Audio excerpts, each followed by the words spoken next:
If you've come across this video, it's not by accident. Perhaps you're seeking a state of peace that no external circumstance can disturb. Stay with us until the end, because you'll discover 10 transformative principles from Buddhist wisdom, each one a doorway guiding you back to the stillness within. Before we begin, take a moment to write down one thing you wish to let go of, so your heart can be open to receive the light of serenity. 1. A mind like a still lake, learning to let go of insults through the Buddha's teachings. Have you ever felt a sting in your heart from a fleeting comment someone made? A critical remark, a cold glance, or perhaps just a distant silence? These seemingly small moments can carve quiet wounds deep into the soul. We grow up in a world where words are often treated as weapons.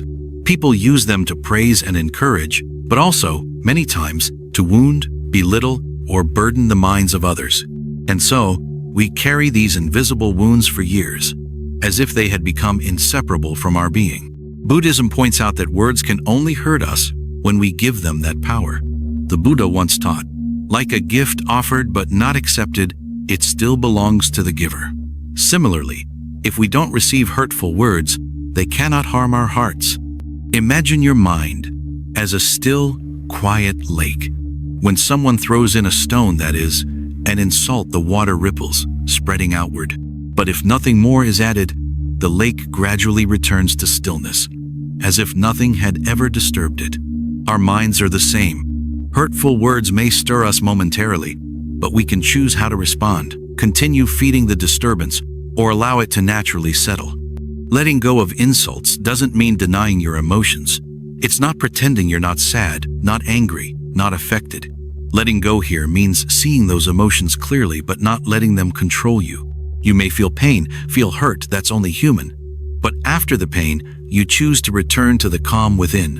When someone insults you, it often says more about them than about you. A person full of anger tends to lash out. Someone insecure may use harsh words to mask their fear. Thus, the insult doesn't truly belong to you. It only stays with you if you choose to hold on to it. Think back to a time someone hurt you. Maybe a loved one, a friend, a colleague. Do you still remember exactly what they said? Or do you just remember the lingering pain? That shows us it's the emotion we carry, not the words. And if we learn to release that emotion, then no matter what is said, we are no longer bound by it. There is a simple but powerful practice. Take a deep breath. Whenever you feel insulted, don't react immediately. Don't respond too quickly. Come back to your breath. Feel the air entering and leaving your body. In that moment, you're choosing not to let others control your emotions. From there, a deeper realization begins to dawn. Peace doesn't come from others stopping their insult. It comes from your own liberation from their words. There will always be people who say things we dislike. There will always be unfairness, false judgments. But you cannot control the tongues of the world. What you can do is learn to protect your mind from becoming fertile ground for those toxic seeds to grow. Letting go of insults is a journey. It doesn't happen overnight. But every time you step back and resist reacting instinctively, you move closer to inner freedom. In the beginning, the pain might still be there. You might still feel hurt. But over time, you'll find you're no longer clinging to those emotions as tightly. You'll feel lighter, more open, and more at peace. And perhaps, from the compassion you nurture while letting go, you'll begin to heal not only yourself, but also the other person, the one who hurt you, intentionally or not. Finally, you may whisper to yourself, I choose to keep the peace within me. I choose not to hold on to what does not belong to me. 2. Every person is a karmic connection. Every encounter, a lesson, as the Buddha taught. Life is a long journey, and along each stretch of the road, we encounter different people. Some come softly, leaving behind a gentle warmth. Some stay for a long time, like a small light guiding us through dark days. And there are also those who hurt us. They leave behind empty spaces, lingering questions, and cracks that feel like they may never heal. The Buddha once said, when the heart is open, even an enemy can become your greatest teacher. No one comes into our lives by accident. They arrive through karmic connections, and each of those connections carries a profound lesson. It's easy to be grateful for those who make us smile, who support us when we fall. But the real challenge is to be grateful even for those who cause us pain. Because in their ignorance, their hurt, their friction with us, they unintentionally become a mirror, reflecting the deep parts of ourselves that we haven't yet seen, the parts still in need of healing. They reveal the limits we've long avoided. They don't just hurt us, they give us the chance to grow. The one who disappointed you might be a lesson in expectations. The one who abandoned you might be a lesson in returning to yourself. The one who hurt you might be teaching you forgiveness, not because they deserve it, but because you deserve peace. If you can see each person as a teacher, you'll no longer get swept away by anger or blame. Every interaction, every emotional stir, every moment of resonance is an opportunity to learn, to understand more about yourself. Buddhism shows us that others don't truly hurt us. They merely touch the wounds that already exist within. And through that, we come to see where we need to tend to ourselves. Maybe you've sacrificed too much. Maybe you've lived for others and forgotten yourself. Maybe you've been chasing validation from the outside, forgetting that real love begins within. On the path of awakening, everyone we meet is a mirror. An angry person teaches you patience. An indifferent person reminds you to value care. A successful person invites you to admire instead of envy. Every person plays a role in your inner transformation. And don't forget, you too are someone's teacher. A sincere word, a moment of non-judgmental listening, a gentle look, these small gestures can change someone's entire day. This world operates through countless relationships, through infinite karmic ties. No one comes to us by coincidence. Some teach through love, some teach through distance, some teach through a tender touch, some through a cold rejection. But in the end, they are all lessons. Today, take a moment to reflect on those who have passed through your life. Has anyone hurt you? Is there someone you still haven't forgiven? Write down their names, not to reopen old wounds, but to see them as a strict teacher who once challenged your heart. And if you are ready, thank them not because they were right, but because through them, you came to understand yourself more deeply. There are no lessons in perfection. Every scratch, every stumble, a gentle teaching from life itself. 3. From jealousy to wisdom, learning transformation through the Buddha's teachings. Have you ever observed someone else's success and felt a subtle, indescribable emotion? Not quite hatred, but not entirely joy either. A mix of admiration and a tinge of sadness. This might be the moment you're entering the emotional realm known as jealousy. The Buddha once taught, envy is the flame that consumes one's merit. Yet, this very flame, if transformed correctly, can become the light guiding you toward wisdom and growth. Jealousy often arises when we see others possessing what we lack: a dream job, an attractive appearance, or a seemingly perfect life. This feeling isn't inherently bad, it's a sign that something within you is yearning. And that yearning, when viewed through the lens of mindfulness, becomes the key to a transformative journey. Buddhism teaches that all emotions are like clouds drifting across the sky of consciousness. If we merely observe them, they come and go. But if we grasp, resist, or deny them, they linger and gradually obscure our inner light. Instead of allowing jealousy to silently dictate your words, actions, or attitudes, you can choose to pause and listen. Gently ask yourself, what is it about that person that unsettles me? And what does that reveal about myself? Perhaps you crave recognition. Maybe you feel left behind. Or you haven't truly lived in alignment with your values. This is an opportunity not for self-criticism, but for introspection and healing. When you witness someone's success, try shifting the question from, why do they have what I don't, to what can I learn from them? Consider their efforts and perseverance. Behind their achievements lie days of diligence that you can emulate without harboring resentment. Admiration stems from wisdom. Jealousy arises from ignorance. Each time you transform jealousy into inspiration, you're stepping away from ignorance and moving closer to the light of understanding. Imagine a garden where each flower blooms in its own season. The lotus blossoms in summer, the apricot in spring. There's no competition, only timely flourishing. Another's bloom doesn't diminish your potential. You just need to await your season. If today you feel jealous, don't rush to dismiss it. Write down what you feel lacking and turn it into a gentle reminder. Perhaps, I also desire recognition. Then, undertake something that makes you proud, no matter how small. The Buddha emphasized, beings often chase external things, forgetting the treasures within. Other successes aren't measures of your worth. You don't need to become anyone else. You just need to be your authentic, mindful, and compassionate self. Finally, whisper to yourself, I don't need to mirror anyone. I just need to live true to my heart, and other successes inspire me to walk my path more confidently. Write down something you've previously felt jealous about and transform it into a sincere goal, not to surpass anyone, but to reconnect more deeply with yourself. 4. Discipline with oneself, compassion with others, as the Buddha taught. Deep within, perhaps each of us has wished, if only someone understood me more, was more patient with what I haven't achieved, gentler with the wounds I carry. Yet, in how we view others, we often lack that very gentleness. The Buddha once taught, conquering oneself is greater than conquering 1,000 others.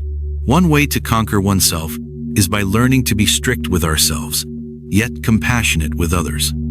Being strict doesn't mean being harsh or rigid. It's a form of mindful love. When you keep promises to yourself, cultivate healthy habits, and refuse to compromise on what's wrong, you're building a resilient inner self. Inner discipline is the path through unstable days without being swept away. But remember, as the Dharma points out, this discipline is to return to oneself, not to serve as a yardstick for others. Each person has their own unique life story. Some grow up in love, others in lack. Some are fortunate to learn gratitude early. Others spend a lifetime learning to say, I'm sorry. You can't compare the blooming of a lotus to the journey of a blade of grass. Every life has its own time to blossom. When you see someone easily giving up, quick to anger, or repeating mistakes, pause for a moment. Ask yourself, have I ever been like that? And if I were them, born into their circumstances, would I be any different? The Buddha once advised, when you understand another's suffering, compassion will naturally arise. Compassion isn't indulgence. It's understanding that everyone is learning how to live.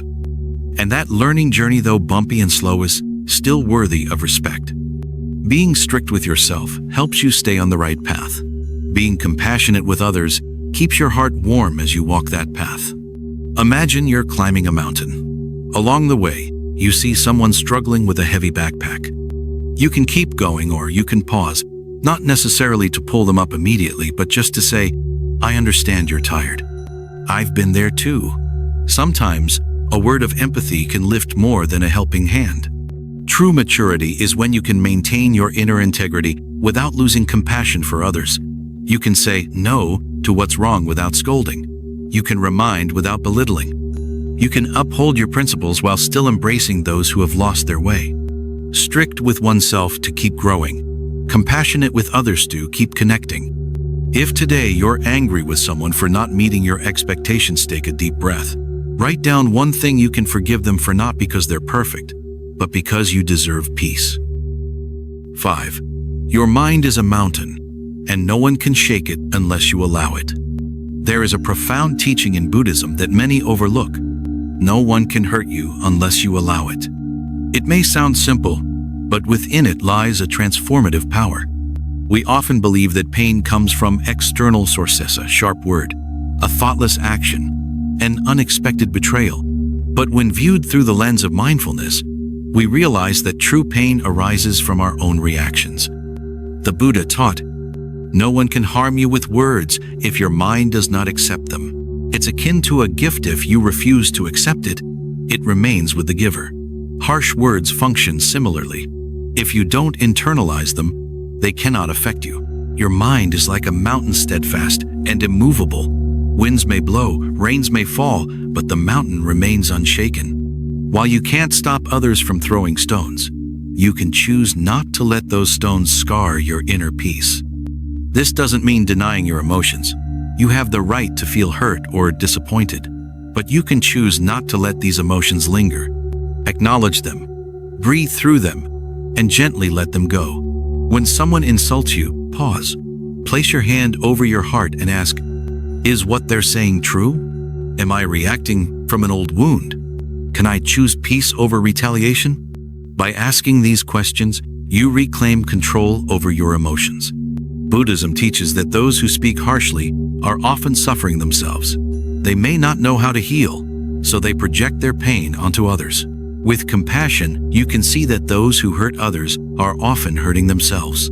Understanding this, you no longer depend on others treating you correctly to find happiness.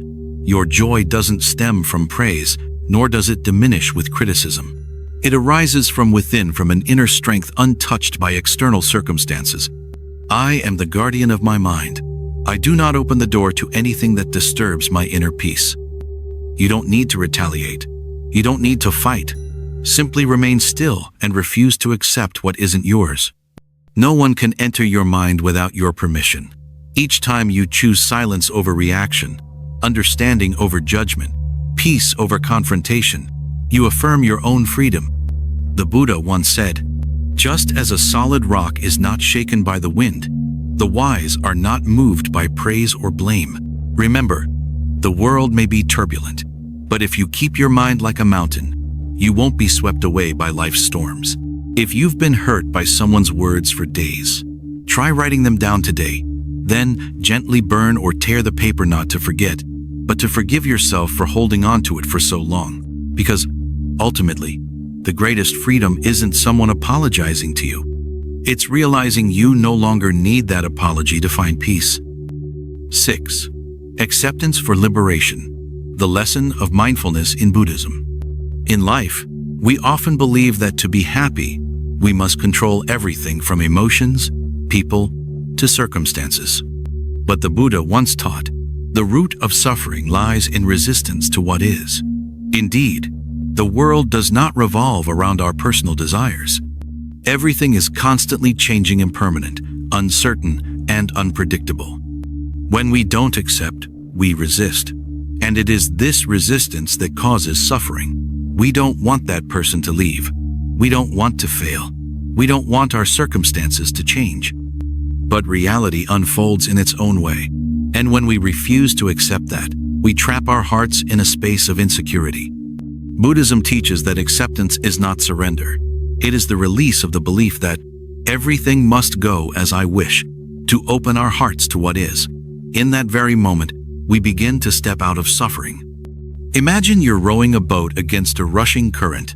Every stroke is a strain, exhausting and draining. But if you stop, let go of the oars, and relax your body and mind, you may discover a different direction, one that flows naturally with the stream instead of resisting it. The Buddha taught, acceptance is the first step to freedom. When you accept a loss, an unchangeable event, or a pain that once brought you to your knees, you are opening the door to your own healing. No more voices saying, things should have been different. No more tug of war between reality and expectations. Only stillness, breathing with what is. Acceptance is also a profound act of compassion. When you accept yourself with all your wounds, mistakes, and imperfections, you no longer need to force yourself to be perfect. When you accept others with their limitations, ignorance, and missteps, you begin to feel empathy. You stop punishing them in your mind every day. You simply see, they too are learning how to live just like you. There are things we cannot change. Someone no longer by our side. A dream that didn't come true. A mistake that can't be undone. But what can change is always your attitude toward that reality. And the first attitude to learn is acceptance. You don't need to fake a smile or pretend you're okay when your heart is still tangled. Acceptance doesn't require performance, only truth. Maybe you'll cry, feel angry, or lament. But one day, if you can sit down, take a deep breath, and whisper, "This is what is happening. I don't fully understand it, but I will walk through it."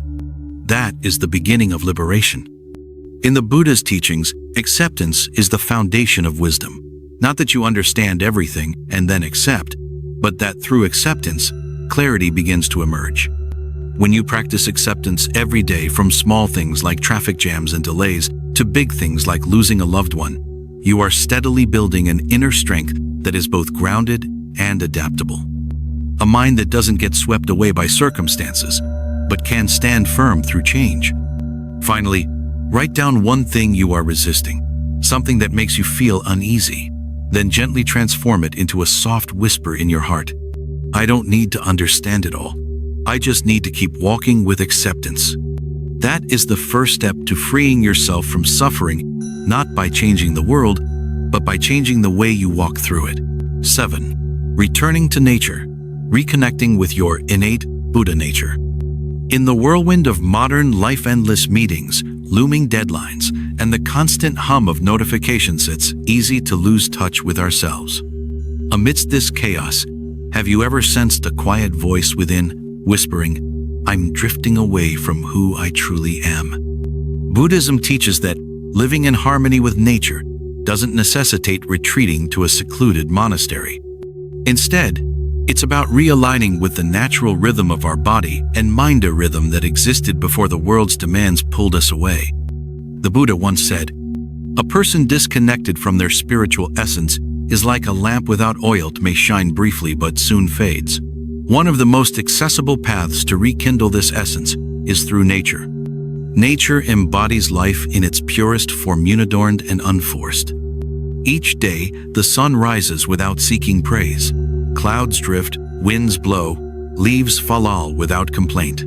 Nature doesn't strive, it simply exists. The question is, are you flowing with this current or resisting it? When you sacrifice sleep to meet work demands, skip meals to chase deadlines, or feign strength when you're exhausted, you're not just taxing your body, you're disrupting your inner harmony. Living in tune with nature means returning to simplicity. It's choosing to breathe deeply instead of reacting hastily. It's saying no to yet another commitment to find moments of stillness. It's understanding that not every day requires brilliance. Some days, quietude and reflection are profound forms of living. Nature doesn't demand perfection or accolades. It invites you to be present with your fatigue, vulnerability, and unhurried pace. Embracing this authenticity allows your mind to settle, exhale, and find peace. Have you noticed how being near trees, the ocean, or the earth brings a sense of ease? Nature doesn't judge or rush you. It welcomes you back, like a compassionate mother embracing her returning child. Nature also imparts the lesson of impermanency, a cornerstone of Buddhist wisdom. Flowers bloom and wither, rains come and go, days turn to nights. Nothing is permanent. If trees don't cling to their leaves, why should we cling to our sorrows? If the earth doesn't resent storms, why should we harbor anger during turbulent times? Aligning with nature is a practice of compassion and release. It's not about resisting the cold winters within, but gently adding warmth. It's not forcing growth out of season, but allowing time for rest and renewal.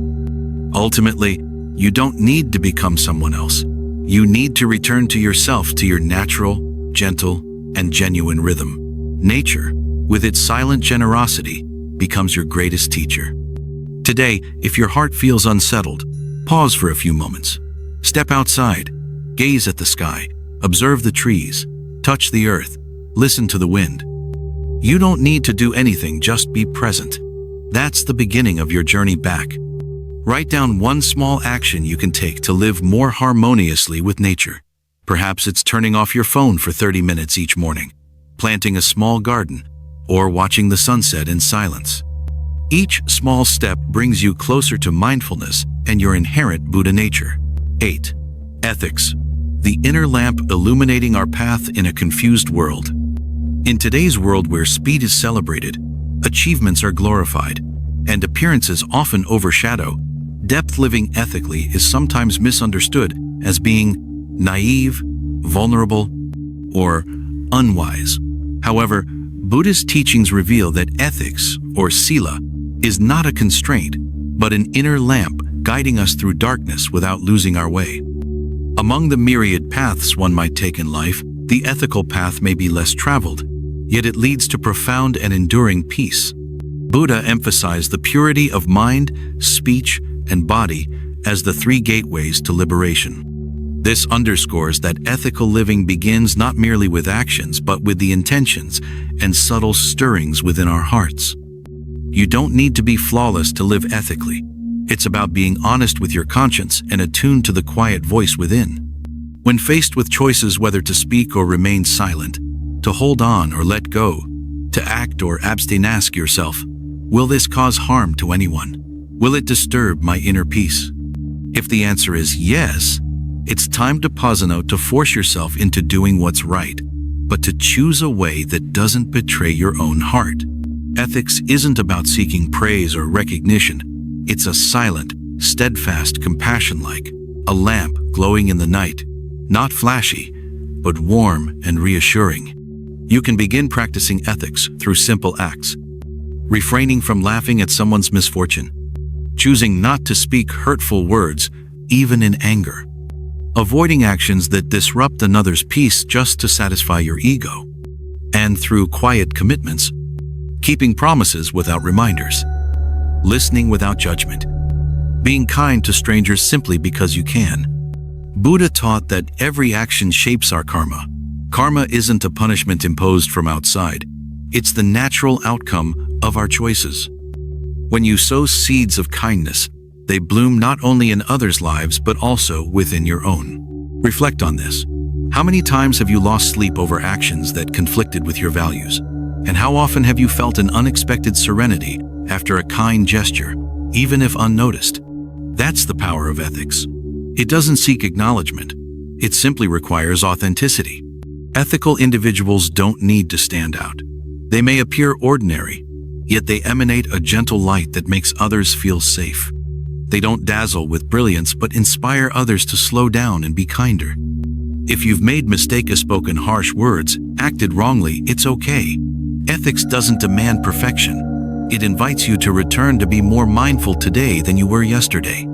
Through each small ethical act, you're contributing to a world richer in compassion. A world where kindness isn't rare but as natural as breathing. Today, consider writing down one action you'll take to live more ethically than yesterday. A heartfelt apology. Listening without interrupting. Choosing not to harm, even when you have the power to do so. Because every ethical deed is a seed of peace sown into the world, and you are the first to be healed by its bloom. 9. Gratitude, the doorway to inner peace. There exists a simple miracle awaiting us each day, yet we often overlook it, preoccupied with grand pursuits, wealth, fame, status, love. That miracle is called gratitude. Buddhism teaches that gratitude is a noble quality of the awakened, not because someone tells us we should be grateful, but because when we practice gratitude, we pause long enough to realize that we are alive, present, and that in itself is a wonder. The Buddha once said, "Gratitude is the foundation of virtue." A grateful person is less likely to cause harm. They live with reverence for life, even in its smallest forms. We often believe that gratitude comes after everything goes well, after achieving our desires, or when suffering ends. But in reality, it's the practice of gratitude that makes things smoother, opens our hearts, and eases our pain. Pause for a moment and look around. You have a roof over your head. Your eyes can read these words. Your heart still beats. Someone out there cares for you even if unspoken. These seemingly ordinary things are dreams for many. Gratitude doesn't deny suffering. It means facing reality with its shadows and light, and still recognizing the small rays of hope within. You can start with a simple act. Write down 3 things you're grateful for each day. Perhaps a cool breeze on a hot afternoon, a fragrant cup of tea at dusk, or simply that you're here breathing, feeling, living. Gradually, your perspective shifts, from chasing what's missing to cherishing what's present, from complaining to acknowledging, from dissatisfaction to peace. Gratitude is also a profound humility. It's understanding that we didn't arrive here alone. Countless hands, conditions, and causes support us. A meal with vegetables results from rain, soil, and farmers. A kind word stems from countless unseen acts of love. All we need is to open our hearts to receive with reverence. When you practice gratitude, comparisons fade. What others have becomes less significant. You realize you possess many beautiful things you just hadn't noticed before. You'll find yourself judging less, envying less, blaming less, because you're immersed in a flow of abundance, not scarcity. And from there, you begin to radiate that energy, becoming kinder, more compassionate, more present. If today you're feeling sad, disappointed, or burdened, pause for a few minutes. Breathe slowly. Write down 3 things you're grateful for today. Maybe it's the gentle sunlight at day's end, a bird's song, a sweet message, or simply the chance to heal. Gratitude is the path home, back to yourself, to the profound simplicity, to the life quietly offering you gifts every moment. And if this resonates with you, try smiling, a smile of gratitude for life, and for yourself, the one still walking, step by gentle step, on the path of awakening. 10. Trusting in karma and gently releasing control. There are moments when life feels like a tangled thread. The more we try to unravel it, the tighter it becomes. In such times, our hearts grow heavy with worry, fear, and the pressure to get everything right, to keep everything firmly within our grasp. Yet, the Buddhist teachings reveal that this very urge to control is the root of our suffering. The Buddha taught, all phenomena are empty. They arise due to conditions and are not self. Everything in this life comes into being through causes and conditions. Nothing is truly fixed or can be held onto forever. The more we cling to the belief that things must be this way, the more we become ensnared in illusions. Have you ever found yourself striving to make everything go according to plan? Trying to control a relationship, an outcome, or another person? In the end, it's often you who feels the most exhausted, not because the task is too difficult, but because you're carrying it with a tense heart. Letting go doesn't mean giving up. It means doing your best wholeheartedly and then learning to exhale softly. It's knowing that you've planted seeds of kindness, and the rest is up to the universe to decide when the flowers will bloom. Letting go is a quiet courage, a courage that trusts life operates with wisdom beyond our calculations. A belief that everything that happens, even if it doesn't align with our desires, is playing a necessary role in our journey toward awakening. Recall a time when you were afraid because something didn't go as planned, yet, as time passed, you overcame it. Looking back, you realized, I didn't need to hold on so tightly. This demonstrates that life's processes always carry a miraculous arrangement. It's just that our minds weren't calm enough to see it. Buddhist teachings remind us, when we live with trust in karma, we no longer fear change. We understand that when conditions are ripe, things will unfold.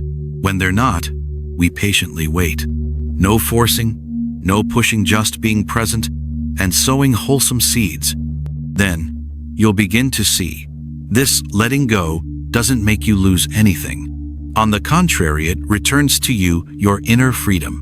It gives you the ability to listen to yourself, to live fully in the present, and to connect deeply with life's flow. If today you feel burdened, as if you're holding on to too many things that must be controlled, try this. Sit quietly for a few minutes. Place your hand over your heart and whisper, I've done my best. The rest, I entrust to karma. Then write down, I choose to trust. I choose to let go. Because peace doesn't come from perfect arrangements, but from a heart ready to embrace whatever comes. Finally, you can close your eyes, smile gently, and tell yourself, I am a part of life's flow. I release my grip, allowing natural light to pass through. And that's enough for a day of dwelling in peace. A soul no longer straining, a person truly living. If you're still here, thank you for walking through the journey of these 10 principles for nurturing inner peace. Take a moment to write down one thing you're ready to let go of today, to plant a new seed of serenity. And if these reflections have touched your heart, please gently click like, subscribe to the Flow of Dharma channel, and share this light with someone you care about. Who knows, perhaps you are the one planting peace in a soul that needs it most. Namo Shakyamuni Buddha.